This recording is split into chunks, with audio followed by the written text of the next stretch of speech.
Coming up on Locked On Dodgers, I am answering 3 different listener questions sent in 3 different ways. We're going to talk about Christian Yelich and the possibility of him coming to the Dodgers. We're going to talk about James Outman's future. And we're going to talk about the new balanced schedule in Major League Baseball and what that might mean for the Dodgers. So let's get Locked On Dodgers. You are Locked On Dodgers, your daily Los Angeles Dodgers podcast. Part of the Locked On Podcast Network, your team every day.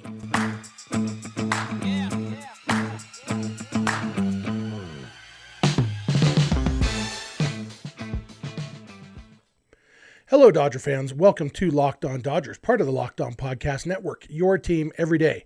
Thank you for making Locked On Dodgers your first listen every weekday morning. Remember, this show is free and available on all podcast platforms and on YouTube simply by searching for Locked On Dodgers. Or even better, go ahead and subscribe wherever you're watching and listening right now, and then you will never miss a day because you know we're not going to. If this is your first time watching or listening, my name is Jeff Snider. My normal co-host is Vince Samperio, although it's just me today. Vince traveled to Seattle to watch his Raiders play the Seahawks this weekend, and so he is enjoying a little weekend vacation. So it's just me with you today. Vince and I are both lifelong Dodger fans just like you are. We've also both spent time covering the Dodgers in the press box and the locker room. So we're not quite insiders, but we bring the smart fans perspective on our boys in blue every weekday morning.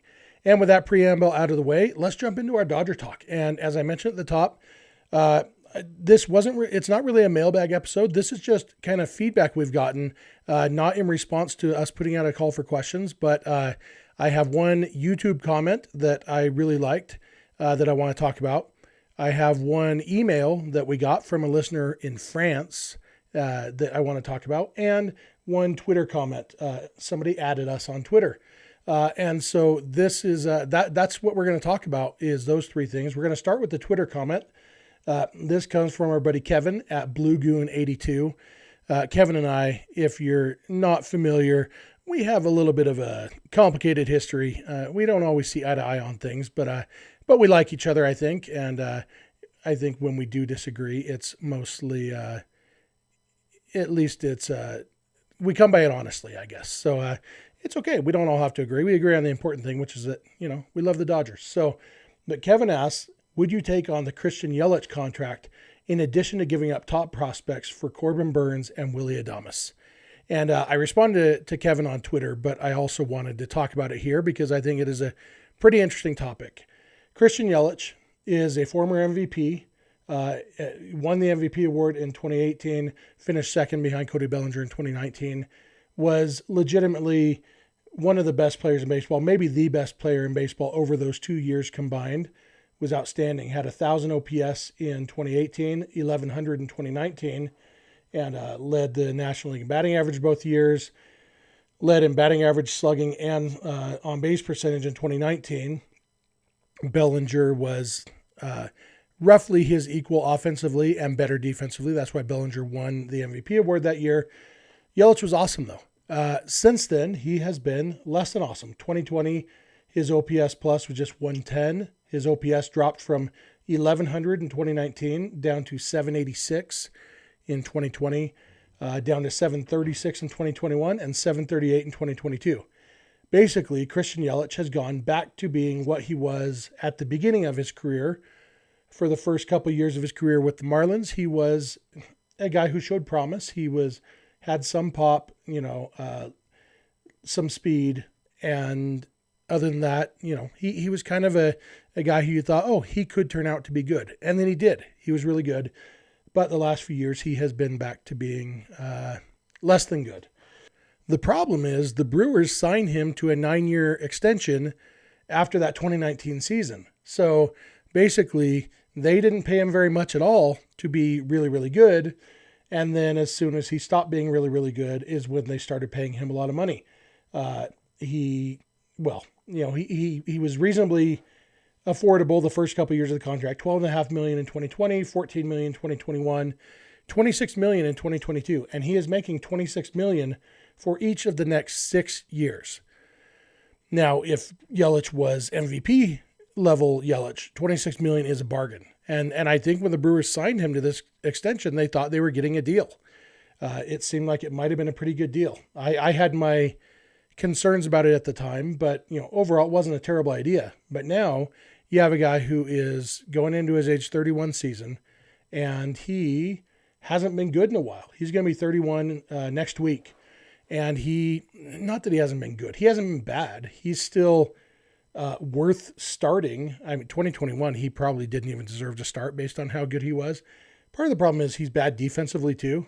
He actually won a Gold Glove back in 2014. He didn't deserve it, but it wasn't a terrible choice. But the last several years, he has been really bad defensively. And if you're bad defensively and not very good offensively, that's a pretty bad combination, especially for a corner outfielder. And so what you've got is a guy who's getting paid $156 million over the next 6 years to probably be not very good. And so that's where Kevin's question comes from of, would you take on that contract plus give up prospects in order to get Corbin Burnes and Willy Adames? And, my short answer is no. But, some of that depends. If the Dodgers felt like they spotted something in Yelich that they thought they could fix, because obviously, yeah, you'd love to have Yelich, and $26 million isn't that much money for a really good player. It's less than, it's less than Trey Turner or any of the shortstops are going to get. It's less than Aaron Judge is going to get, obviously. And, it's not crazy to think that over the next 6 years, Christian Yelich will be better overall than Aaron Judge. It's not crazy, but based on 2022, it doesn't seem likely. And so if the Dodgers saw something they thought that they could fix, if they've identified, okay, here's the issue, then yeah, maybe it's worth taking him on. A lot of times the issue is the roster spot more than the money. The money isn't that much, but if you have a guy under contract for 6 years, it's like, are you really going to just cut him and pay him for the next 6 years to not play for you if he's terrible? So that's where it comes down. I would love if the Dodgers wanted to maybe try to use Yelich as a bargaining chip to avoid giving up anything of value for Burnes and Adames. I don't think the Brewers would do that. I think, as our buddy Javi, who hosts Locked On Padres, he hates the Brewers so much because the Brewers trade all their players as soon as they start getting expensive, and they're just so transparent about it. I don't think they'd be quite so transparent as to say, we will give you 2 good players in Corbin Burnes and Willy Adames if you take Christian Yelich off our hands. There could be a deal to be made there. And Yelich was better in 2022 than he was in 2021. Nothing close to his MVP type seasons, but he was better. And so maybe there is something that the Dodgers could figure out, something to bring back some of that magic. I don't think all the magic is really there anymore. One thing that came back a little bit was his speed. He stole 19 bases, only caught 3 times. And in his career, he has good stolen base percentages. Overall, 156 stolen bases, only 32 caught stealings. That's very, very good. But so I guess that tells me he still has some athleticism. So maybe they could figure out his defense a little bit, and maybe they could help him figure out something offensively. But I think it would have to be clear, we're doing you a favor, so we need to get something out of it. I wouldn't give up prospects and not good prospects and take on Yelich. But I think I'd be on board with the Dodgers taking on Yelich's contract in exchange for getting a better deal on Burnes and or Adames, ideally both of them. It would be a blockbuster trade. It would be interesting. But, the Dodgers are definitely more equipped to take on or to absorb $156 million over the next 6 years for Christian Yelich than the Brewers would be. So thank you, Kevin, for that question. I appreciate that. I'm going to come back in a minute, and I'm going to answer a question from email from a listener in France about James Outman. So thank you for making Locked On Dodgers your first listen every weekday morning, and please keep it Locked On Dodgers. This episode is brought to you by BetOnline.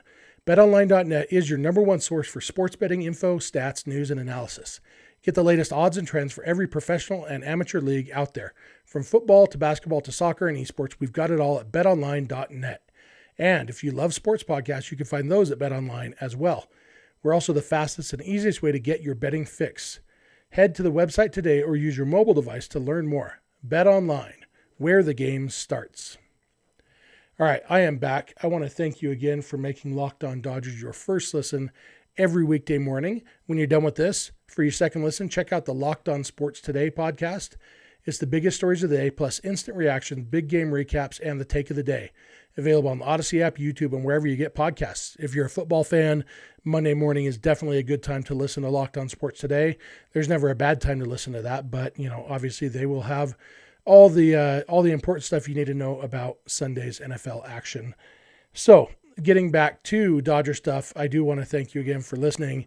If you are watching on YouTube, we'd love to see your comments in the comments section. My third segment today will be responding to a comment in the YouTube comments from a listener about the new more balanced schedule that Major League Baseball is implementing. We also love to hear from you on social media. If you're just listening on the podcast, not on YouTube, you can email us, you can tweet at us, you can do all that stuff. I'll give you all the contact info at the end, like I always do. So our next segment, we're going to talk about this email that I got. If I can find it, there it is. Eric Schultz is a listener who lives in France. And I really appreciate him listening. He basically told us that he started listening. He actually saw me when I did a crossover thing with Dodgers Nation over the summer, and he's been listening every day since then. He's a native of Los Angeles, but he's been in France for many years. And he says, in all the Dodger media that I follow, I've never seen anyone ask this question, which gets more and more important every day, especially with the recent non-tender of Cody Bellinger. Since his spectacular debut at the end of July, beginning of August, James Outman has been the most talked about Dodger prospect, I'd say even more than Cartaya, Miller, and Vargas, yet he has never been rated as one of the top 10 Dodger prospects. A little over a year ago, he was in the 20s, and now he's moved up to 11 or 12, depending on the list. And unlike 5 or 6 other Dodger prospects, he has never been listed on a top 100 MLB prospects list. Are we, the fans and the press, overrating him?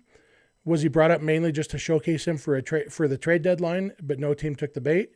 Why do the rating system consistently rate him relatively low? Is it because of his strikeout rate? Is it because of the Dodger minor league system is stacked and he would rate much higher on another team's prospects list? Or are there other factors that I'm not aware of? So, Eric, first of all, thank you so much for the email. Thank you for listening. It's pretty cool to know that somebody in France is listening to our podcast. Vince and I definitely appreciate that. James Outman, it's a tricky situation. The part of the reason it took a while for him to start showing up, Outman was basically organizational depth early in his minor league career. He wasn't that great. He went to Sacramento State, which isn't a big college powerhouse, and he was okay there, good enough that the Dodgers drafted him. But basically he didn't have a ton of power in college. Let me just read you, this is what Keith Law said about James Outman about 9 months ago, when he had James Outman as his number 11 Dodgers prospect coming into the 2022 season. And this is his little blurb on him. He says, Outman was an unremarkable baseball player at Sacramento State who showed some power, but not huge power, and didn't hit for much average. After he hit 226 with a 332 on base and 407 slugging as a 22-year-old in low A in 2019, he was a non-prospect. A swing overhaul over the prior 2 years has turned him into a possible everyday player with 25 homer, 25 steal upside and the potential for above average on base percentages. He can run, he makes hard contact, and he might be able to play center field. There's still some swing and miss here, but he's at the very least gone from a release candidate to someone who will almost certainly finish 2022 in the majors. Didn't finish 2022 in the majors, but he played in the majors in 2022, which I think was Keith's main point. And that kind of sums up where James Outman came from and why it took so long for him to even get to where he is right now on the prospects list.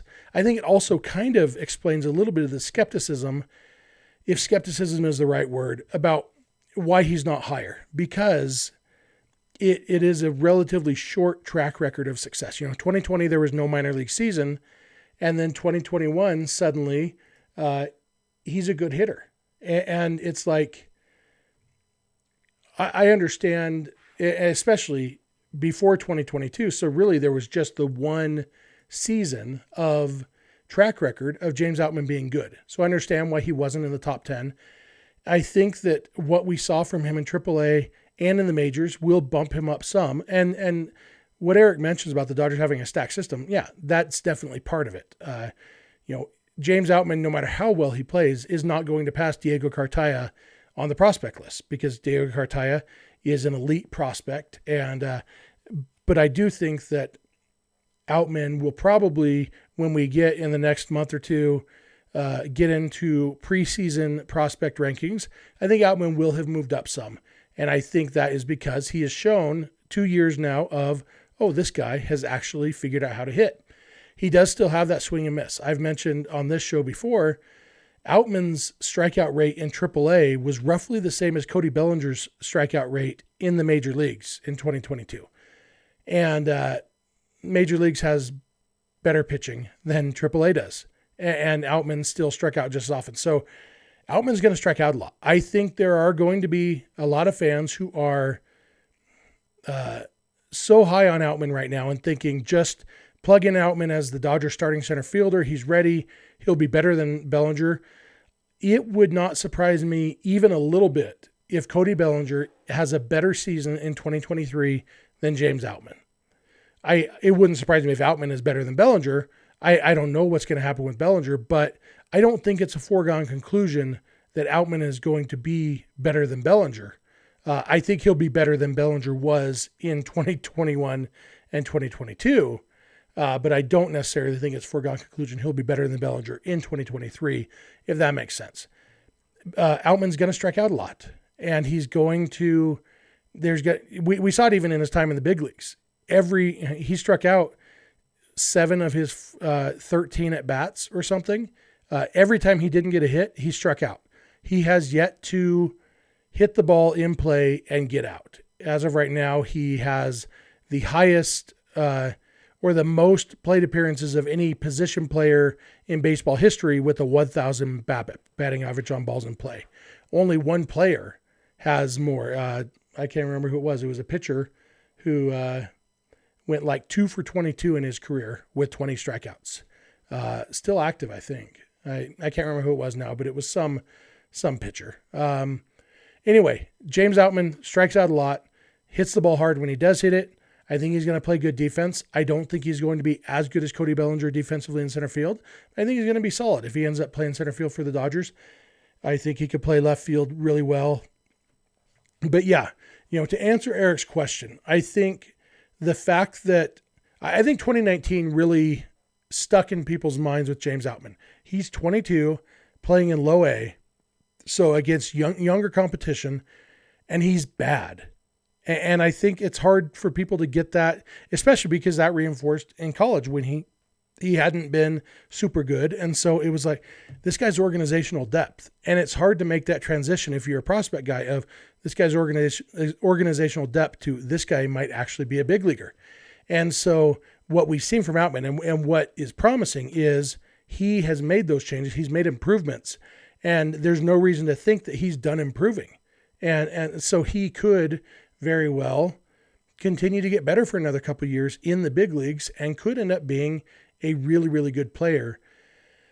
He wouldn't be the first guy to end up being a really, really good major league player without ever really being a top prospect. That happens, and a lot of times it's because of this. A guy who gets drafted out of college, so he's a little older than the guys he's playing against in the minors, and it takes him a little while to get things figured out. But then when he does, he's awesome. Wade Boggs ended up in the Hall of Fame. He didn't even really get to the big leagues until he was 24, 25, and then he just immediately was awesome. But it took a little while to get to that point. And so I don't think it's necessarily a knock on Outman. I do think that it would be smart for fans to temper their expectations a little bit because, Outman could come in and just light the world on fire and win the Rookie of the Year award and go on to a Hall of Fame career. It could happen. Not likely. I think if the Dodgers do a youth movement like they've talked about this year, I think there's going to be some bumps in the road, and I think Outman is going to be one of those bumps. I think overall, we look at what's happened with Gavin Lux. It's taken Lux 4 years. His 4th season was when he finally started to play like himself. Still not anything like what he was in the minors. Gavin Lux is more talented than James Outman, is my belief. And it's taken Lux this long. Doesn't mean it will take Outman that long. Outman does have age on his side. Outman is older than Lux, I think. I think like right now, Outman is already older than Lux is. I don't know why I'm trying to give context to the sentence. Outman is older than Lux. You know what that means. It means he was born before Lux was. That's how age works. Anyway, so maybe that helps him. He won't have the struggles in the big leagues. I don't know. But so I guess short answer, Eric, is I don't really know, but I think that's a lot of the factors have gone into the views of James Outman and why he hasn't been a highly ranked prospect. Eric, I want to thank you again for listening all the way from France. It means a lot. If you are listening from another country, I would love to hear about it. I'd love to hear, even where you're listening, even if you're in Los Angeles, tell us at it. Tweet at us at Locked On Dodgers. Just don't even tweet at us. Tweet, I'm listening to at Locked On Dodgers from wherever. I'd love to, see those, and it would help get the word out to other people on your friends list on Twitter who might not know about the show. But I would like to see where you're listening from. So I'm going to come back in just a minute, and I'm going to talk about the new, more balanced schedule that Major League Baseball is going to have starting in 2023. So thank you again for making Locked On Dodgers your first listen every weekday morning, and please keep it Locked On Dodgers. This episode is brought to you by SimpliSafe. Did you know that over the holidays, property crimes like burglaries and package theft spike nationally? That's why our friends at SimpliSafe Home Security are offering 50% off their award-winning security system so that more families can feel safe and secure this holiday season. Order your SimpliSafe system for half off today and enjoy advanced security and greater peace of mind this holiday season. SimpliSafe was named the best home security system of 2022 by U.S. News & World Report, a third year in a row. In an emergency, 24/7 professional monitoring agents use Fast Protect technology exclusively from SimpliSafe to capture critical evidence and verify the threat is real so you can get priority police response. 24/7 professional monitoring costs under $1 a day. That's less than half the cost of ADT's traditional professional installed plans. Don't miss your chance to save big on the only security system we recommend. Get 50% off any new SimpliSafe system at simplisafe.com/lockedonmlb today. This is their biggest discount of the year, so don't wait. That's SimpliSafe, simplisafe.com/lockedonmlb. There's no safe like SimpliSafe. All right, I am back. Thank you again for making Locked On Dodgers your first listen every weekday morning. It really does mean a lot to us. I will give you all our contact info at the end. I want to remind you, if you're watching on YouTube, love to hear your comments in the comments section. If you're listening on the podcast, we'd love to hear from you in all the other ways that I'll tell you about at the end of the episode. Our last segment, we're going to talk really quick about the new, more balanced schedule that MLB is implementing in 2023. This is based on a YouTube comment from Bravo Man Fred. He commented on one of our mailbag episodes over the holiday weekend, which, by the way, I mentioned that a lot of people, we sometimes get good numbers over the holiday weekend from people wanting to get away from their families. And I want to thank you for making that true again this year. We really appreciate how many of you took the time to watch or listen to our podcast over the weekend. One of those was Bravo Man Fred. He says, happy holidays. I understand MLB has made a significant change related to opponent schedule assignments. First question, what led to this decision? 2, how do you think this affects the Dodgers' strategy for free agency? I'd assume you would craft your rebuilding strategy towards who your opponents would be. And 3, given the Dodgers division didn't provide the best challenging opponents to the team, I feel this may have led to us not being as prepared for the postseason had we had to play against more challenging opponents. I'm interested to hear your thoughts on this point as well. Great thought-provoking and insightful content. I do appreciate that you also share counterpoints raised by other listeners. Bravo Man Fred, if that is your real name, thank you very much for the comment. I do appreciate it. This new schedule. First question, what led to this decision? It was money, basically. Under this new schedule, every team will play every other team every year, which means we get Dodgers-Yankees every year. We get Dodgers-Red Sox every year. We get, some of these other rivalries that, interleague stuff that you wouldn't necessarily get every year. It's fun. When the Yankees come to town, no matter what town it is, demand goes up. They are a nationally loved team. Same with the Red Sox, same with the Dodgers, the Cubs, the Braves. They have those national fan bases. And so getting those fans to more stadiums every year, I think was part of this, probably the big part of it. The second question, how does this affect the Dodgers' strategy for free agency? I don't think it really will affect it much at all. I understand Fred's point about, you would want to target your roster towards who your opponents are going to be. I don't think that applies as much to the Dodgers simply because they aren't thinking about how are we going to make the postseason. The Dodgers are thinking about how are we going to win the World Series. And so you're not going to build a roster based on your division, even when you're playing everybody 19 times a year like it's been. In the past several years, what's that? 19 times 4 is 76 games against the teams in your division. Now it's only going to be whatever 14 times 4 is, which is 56. So you're dropping 20 intra-division games. But even when it was 76, that's still more than half your games are against outside the division. And so I don't think you're really building your roster based on your division anyway. And I think if anything, they would build it less towards that. And really, the goal is always going to be build the best team possible. I don't think the Dodgers have ever signed a free agent because he bats right-handed and Team X has a lot of left-handed pitchers. I don't think that's the Dodgers' approach. I think some teams have done that. And I don't think it necessarily works out really well for them. So I don't think it will affect their strategy in free agency or trade market at all. And then the last question about the National League West not giving the Dodgers enough hard competition, so that affected in the postseason. I've heard that theory. There's a couple of reasons that I have a hard time really buying totally into that. One is that the Dodgers lost to the Padres in the postseason. The Dodgers played the Padres 19 times in the regular season. Theoretically, no team should have ever been more prepared to play the Padres in the 2022 postseason than the 2022 Dodgers. And yet the Dodgers lost to them. I don't think they lost because they weren't prepared for the postseason. I think they got cold at the wrong time. And that might have had something to do with the 5-day layoff with the new playoff format, maybe. But I don't think it had anything to do with the division or not playing hard enough teams during the regular season. The Dodgers were a very, very good team who got cold at the wrong time. They lost because they had that 0 for 20 runners in scoring position stretch. There is no reason to think that was because of their in-season opponents or anything.